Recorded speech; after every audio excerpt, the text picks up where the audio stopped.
우병우 증인께 질문하겠습니다.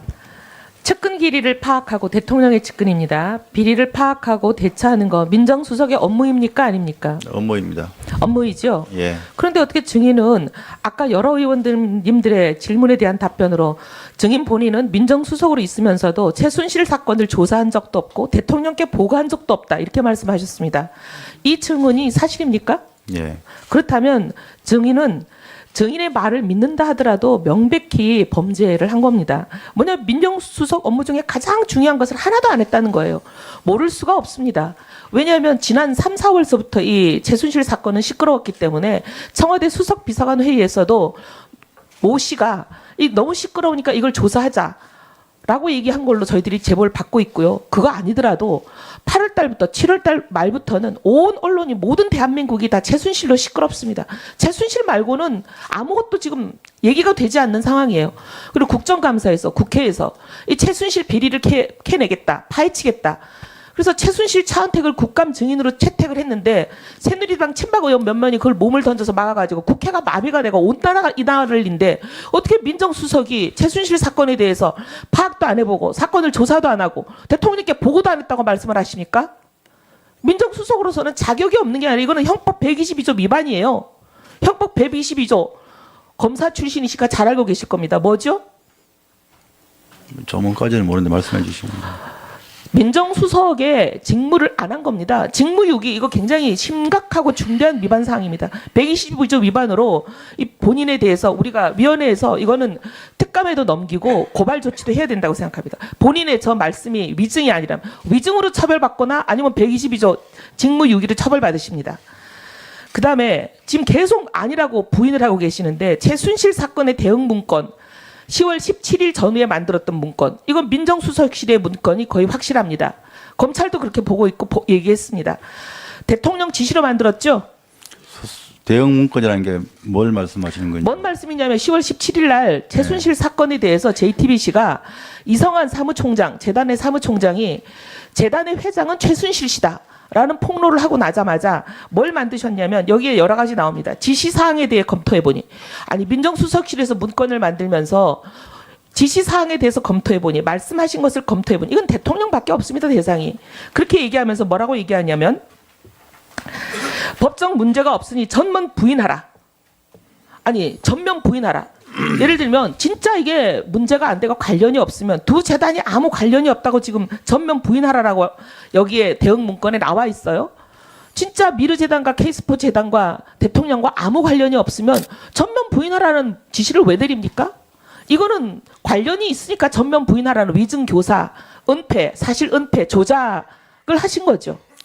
수사 대비 문건 지금 말씀하시는 뭐 부인해라 뭐 이런 거는 저희가 만든 적이 없습니다. 만든 적이 없다면 말이 안 되는 게 민정수석실에서 나온 문건을 민정수석이 만든 적이 없다고 하시면 최소한 몰랐다 치더라도 민정수석실에서 나온 거는 증인은 아닌 걸로 알고 있습니다. 증인은 질문할 때 대답하십시오.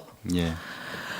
민정수석실에서 만든 문건을 증인이 모른다고 하면 이것도 사실 형법 122조 위반입니다. 그런데 왜 이것을 민정수석실이라고밖에 볼 수 없냐면 정호성 제1부속비서관 대통령의 일정을 챙기고 대통령의 그림자처럼 수행하고 하루 종일 같이 있어야 되는 정호성 부속비서관의 핸드폰에서 사진 찍은 형태로 발견이 됐습니다. 이거는 당연히 대통령께 보고한 이후 보고가 완료됐다는 거죠. 대통령께 보고되는 문건을 민정수석실에서 모르고 있습니까? 그것도 이거 굉장히 중대한 사항에 대한 여러 가지 대응 문건입니다. 거기 보면 증거를 은폐하라는 각종 세세한 얘기들이 나와요.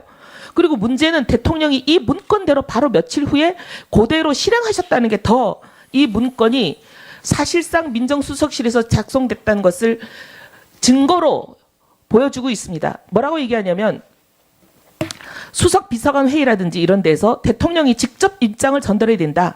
전면 부인하는 취지로 입장을 전달해야 된다. 그리고 근거 없는 정치 공세라고 했던 새누리당에 힘을 실어줘야 된다. 이런 문건이 지시가 나옵니다. 그랬더니 바로 불과 이틀 뒤인 10월 20일 대통령이 수석 비서관 회의에서 재단 문제를 처음으로 언급하면서 문건에서 건의한 그대로 워딩을 하시면서 발언을 하십니다. 이게 어떻게 대통령께 보고가 안 됐다고 얘기하십니까? 제1수석 비서관, 부속 비서관이 그 사진 형태로 찍어서 핸드폰에 갖고 있다가 지금 검찰에 압수수색 당했습니다.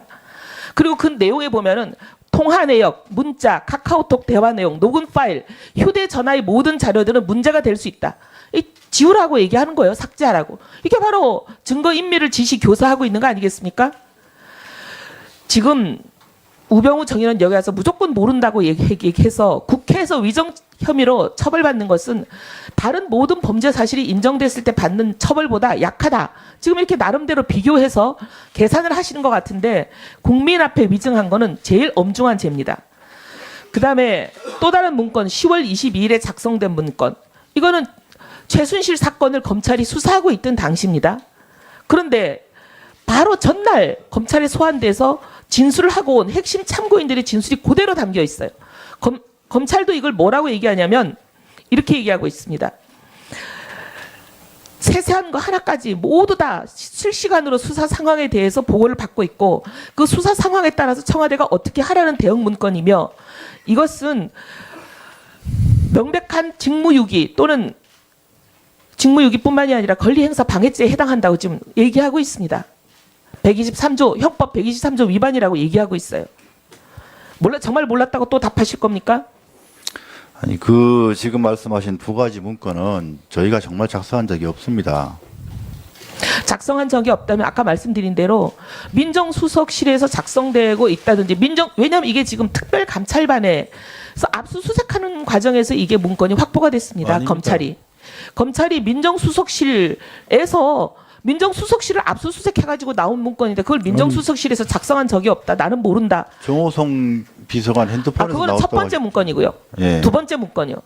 첫 번째 문건은 정호석 부속비서관의 사진 파일 형태로 핸드폰에서 저장돼 있던 게 나왔고 두 번째 문건 10월 22일에 작성된 이 수사 상황까지 실시간으로 보고 받으시면서 세세히 대응 사항을 지시하고 있는 이 문건. 이거는 이 두 가지 문건을 저희가 작성하지 않았다는 것은 분명히 말씀드릴 수 있습니다. 이런 거 작성한 적 없습니다.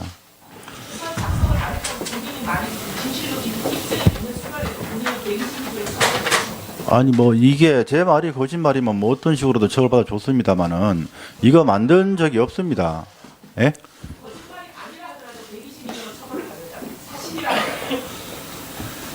무슨 예, 이영훈 의원 수고 많았습니다.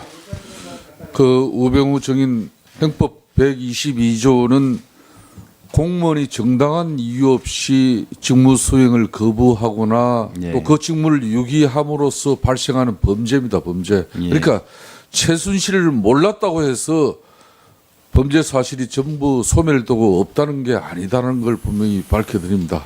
예. 자, 우리 의원님들 여기까지 의사진행 발언 마무리하도록 하겠습니다. 지금 그 우병우 증인